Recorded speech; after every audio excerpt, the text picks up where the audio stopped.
National highway authority और एशियाई तरक्याती bank ने M6 मोटरवे के 2 हिस्सों की तामीर के लिए एक अहम मुआहदे पर दस्तखत कर लिए। फरवरी में वज़ीर मवासलात अब्दुल अलीम खान ने ऐलान किया था कि M6 मोटरवे मंसूबे की तामीर इस साल मई में बाज़ाब्ता तौर पर शुरू हो जाएगी और इसे पब्लिक प्राइवेट पार्टनरशिप मॉडल के तहत मुकम्मल किया जाएगा। वफाकी वज़ीर ने कहा कि ये सड़क कराची सक्खर कॉरिडोर में गुमशुदा कड़ी है। 306 किलोमीटर तवील इस 6 लेन मोटरवे में 15 इंटरचेंजेस और 10 सर्विस एरियाज भी शामिल होंगे।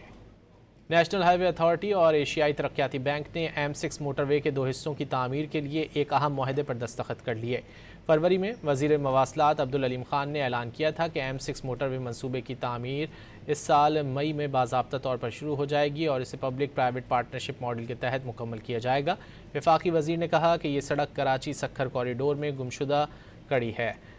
306 किलोमीटर तवील इस 6 लेन मोटरवे में 15 इंटरचेंजेस और 10 सर्विस एरियाज भी शामिल होंगे।